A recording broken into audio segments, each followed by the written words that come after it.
네, 신의 한 수 시간입니다. 시작의 베테랑에게 한 수 제대로 배워보는 시간인데요. 금요일 오늘 이 시간은 MTNW 김동섭 어드바이저와 함께 진행해 보겠습니다. 어서 오십시오. 네, 안녕하세요. 안녕하세요. 자, 오늘 시장 흐름 보면 어제와 오늘 FOMC 소환 자리에서 우리가 어떻게 지금 시장의 시그널을 보내고 있는지 살짝 헷갈립니다. 미국 증시와 다르다라는 점에 주목을 해야 될까요? 내성이 생긴 걸까요? 지금 자리에 대한 분석이 궁금합니다. 다르게 잘 갈 것이다 이런 긍정론을 가지기는 무리일까요? 해석 지금부터 바로 들어볼게요. 미국 시장하고 우리나라 시장은 사실 차트의 키높이가 조금 안 맞습니다. 미국이 약간 더 위에 있는데요. 나스닥을 기준으로 한다면 우리나라가 지금 높은 거고요. 다우를 기준으로 한다면 우리나라가 미국과 지금 거의 비슷한 위치에 됐습니다. 미국 시장이 이번 FMC 회의를 통해서 상승 동력을 이뤘죠. 잊어버렸습니다. 무슨 말이냐면 미국 시장의 상승은 금리 속도 조절 가능성, 그 속도 조절 가능성 중에서 상황에 따라서 금리 인하도 있을 수 있다라는 그 기대감이 미국 시장을 끌어올렸죠. 그거를 시장이 언급한 것은 메리 데일리 샌프란시스코 연은총재였는데요. 이번에 FMC 회의를 통해서 제롬 파월은 금리 인하는 시기상조고 속도 조절, 금리 인상의 속도 조절만큼은 있을 수 있다라는 식으로 얘기를 하죠. 그러나 인플레이션 2%까지만큼은 금리를 계속 올릴 거다라는 얘기를 했습니다. 그것이 미국 시장을 다시 하락으로 이끄는 상황이 됐고요. 사실은 그 기대감 때문에 소비자 물가지수가 안 좋고 근원 CPI가 안 좋고 개인 소비 지출도 안 좋았지만 미국 시장은 견조한 흐름을 가져왔던 상황이었죠.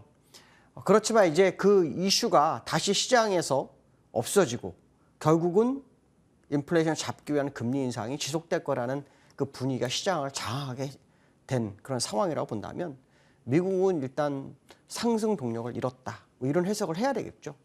근데 사실 기술적으로는 미국 시장이 단기적으로 상승 목표치를 채운 상황이었기 때문에 중요하지 않을 수 있다라는 생각 해봐야 될 것 같고요. 시장에서는 미국이 금리 인상에 대해서 여러 가지 얘기가 많이 나오고 있어요.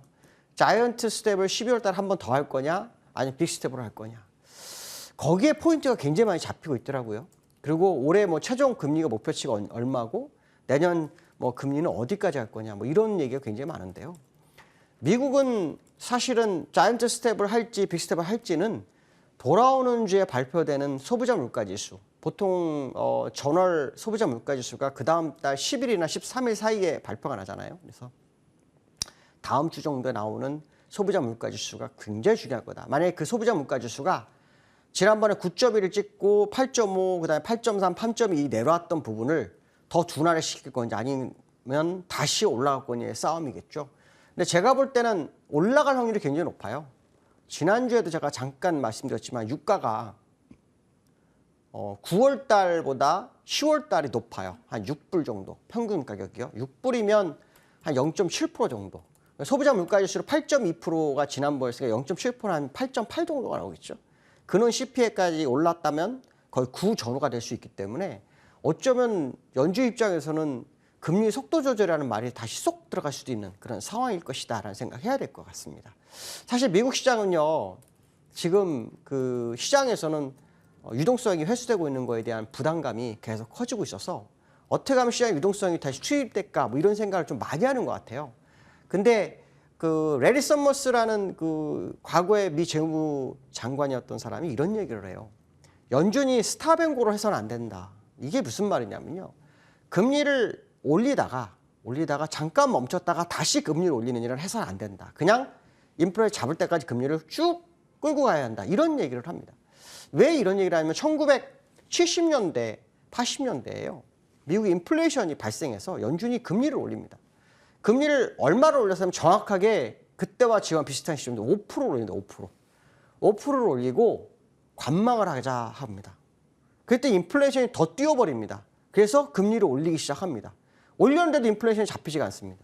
그러고 난 다음에 온 게 뭐냐면 스태그플레이션이 온 거죠.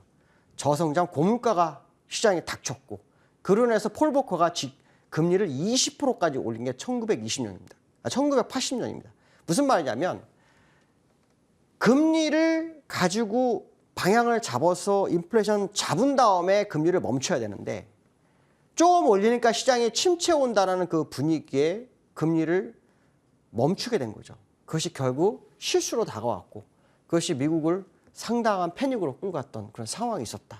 그때 레리 서머스는 이런 제안을 합니다. 지금은 멈출 게 아니라 인플레이션 잡을 때까지 공격적 금리 인상을 해야 될 거다. 이런 얘기를 합니다.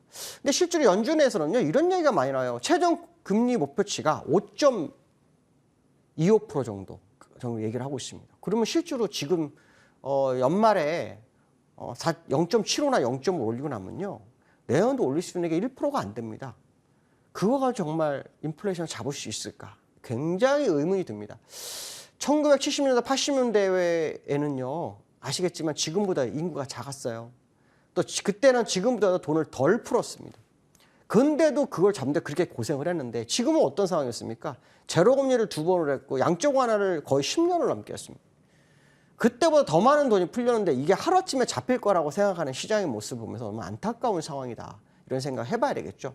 중요한 건 뭐냐면 미국뿐만 아니라 전 세계가 인플레이션 때문에 금리를 인상하고 있다는 거예요.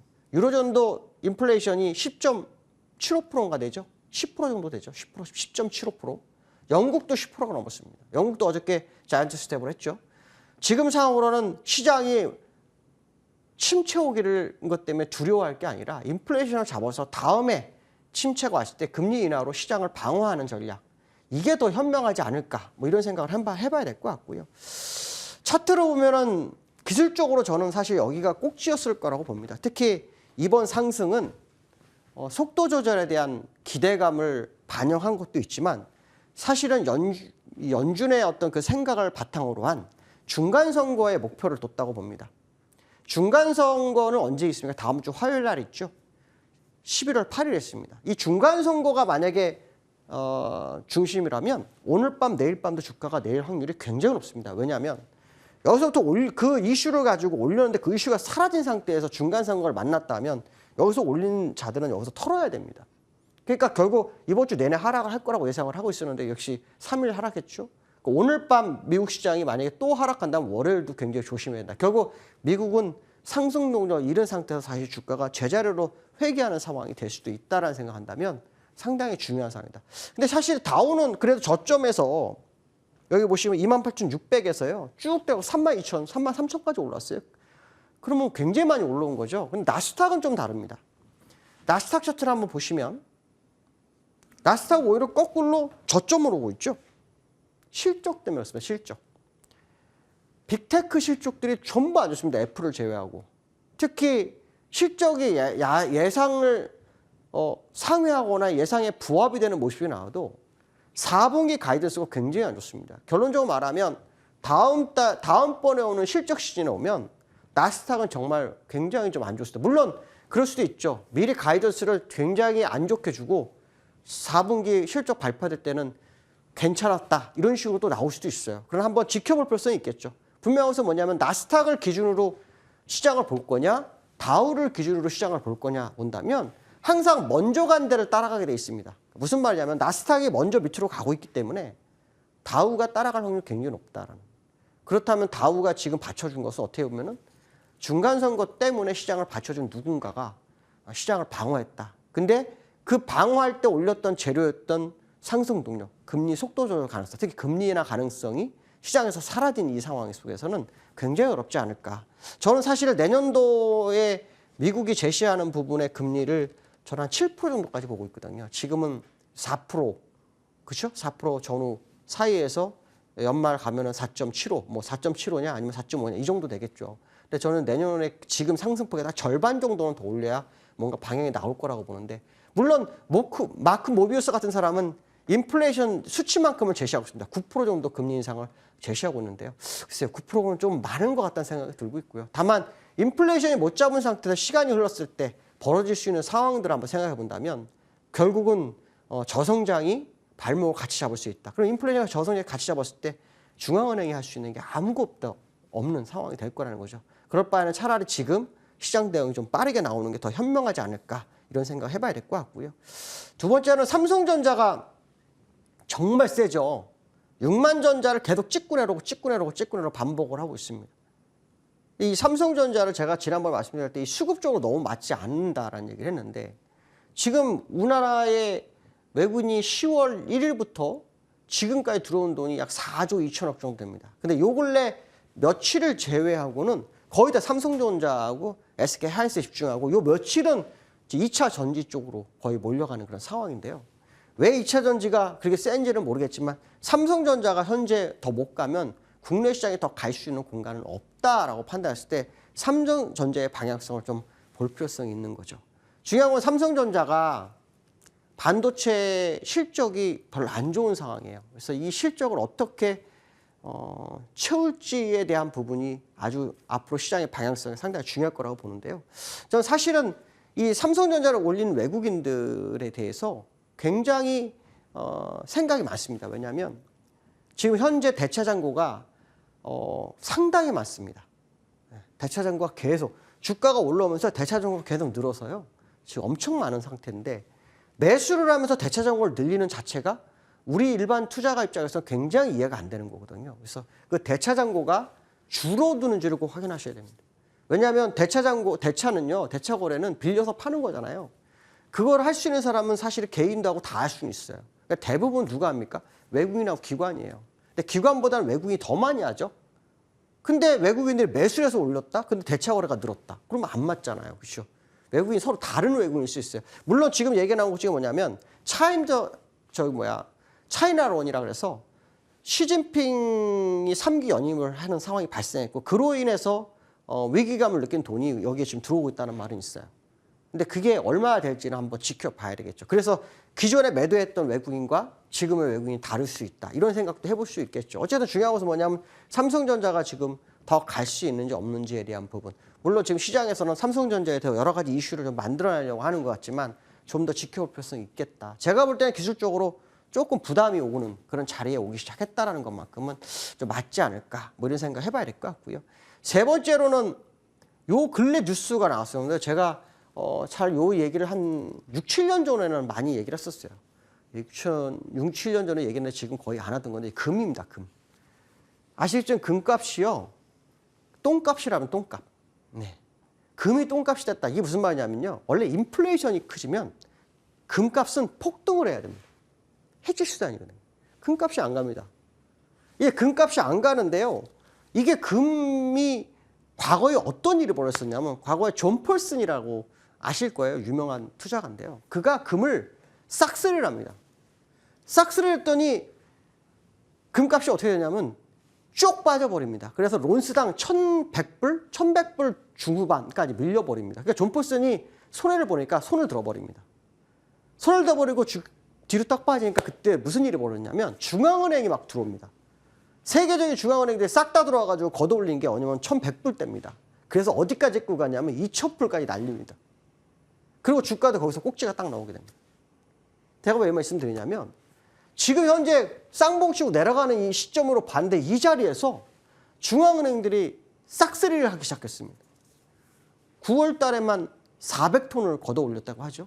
그러면 지금 중앙은행들이 산 시점에서 항상 따블이 났었는데 지금 이 자리에서 또 가겠다는 얘기니까 현재 시장의 주가는 꼭지였을 수도 있겠다는 생각을 하는 거죠.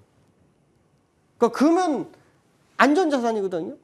위험자산에 위기가 오고 있는가라고 생각하시는 거죠. 중앙은행이 왜 이거 살까요? 환율에 문제가 생기고 있다는 거를 인정하는 거죠. 그게 환율 이상이 있다는 것은 주가 위험자산에서 굉장히 위험하다는 걸 알리는 겁니다. 그래서 금에 갑자기 몰리는 중앙은행들의 속셈을 따져봐야 됩니다. 근데 과거에도 한번 그런 적이 있었습니다. 그때가 이거겠습니다. 여기. 이 자리에서 거의 한 2년 정도를 막 주워 모아놓고 날려버렸습니다. 근데 지금 현재 보시면 얼마입니까? 얼마 놀았죠? 2년을 놀았죠? 그러니까 지금 딱 맞는 자리가 됐습니다. 그래서 금의 향배가 앞으로 굉장히 중요한 상황이 될 것 같다. 그래서 금을 한번 꼭 지켜보셔야 될 것 같고 금의 움직임은 결국 위험자산에도 부담이 될 수 있다. 이런 생각 해봐야 될 것 같고요. 네 번째로는 우리나라 지수입니다. 와 정말 견조하죠? 제가 우리나라 지수하고 미국 지수 물어보시는데요. 미국 지수는 여기 있습니다. 우리나라는 그 밑에 있습니다. 그러니까 미국 차트하고 우리나라 차트하고 비교한다면 국내장이 지금 맞는 거죠. 근데 분명한 것은 뭐냐면 미국은 밀리기 시작을 했다라는 거고요. 우리나라는 올라오기 시작하는데 이게 맞겠냐는 부분인데 우리나라도 기술적 분석으로 일목균형표로 보면요. 단기 목표치를 채운 모습이 나옵니다. 제가 볼 때는 지금 굉장히 무리한 어떤 방어를 하는 느낌이 굉장히 큽니다. 그래서 미국도 오늘 밤 미국이 만약 밀리기 시작하면 이제 우리나라는 월요일부터 반영하겠죠. 4일 동안 반영을 전혀 안 했습니다. 미국 시장의 하락에 전혀 반영 안 했던 우리나라 시장이 반영을 할지. 이제 중요한 건 뭐냐면 외국인들이 지금 들어오고 있죠. 그러니까 2300에 안착을 하고 더 갈 거냐 아니냐에 대한 얘기를 할 수 있죠. 근데 제가 볼 때는 여기 방어한 것도 사실 우리나라는 굉장히 잘한 거다. 특히 우리나라는요 갭상승이 엄청 많습니다. 갭상승이 과거에 지금 11개가 남아있는 상태에서 이번에 몇 개가 들어왔냐면요. 여기서 하나, 둘, 세 개가 들어왔습니다.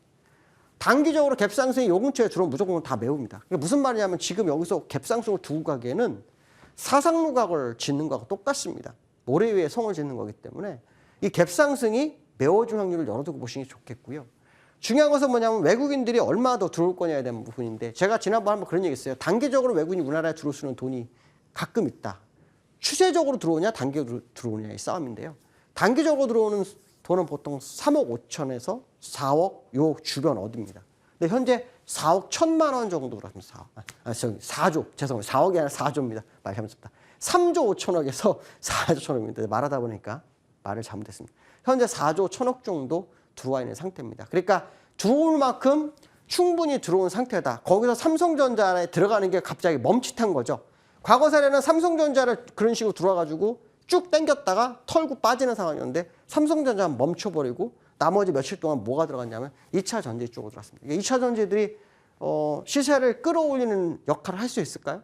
2차 전지가 주가를 완전히 끌고 가기는 힘듭니다. 삼성전자가 같이 가지 않으면 2차 전지는 방어용으로 쓰인다고 보신다면 삼성전자에 다시 외국인들이 몰리는지 보셔야 되겠죠.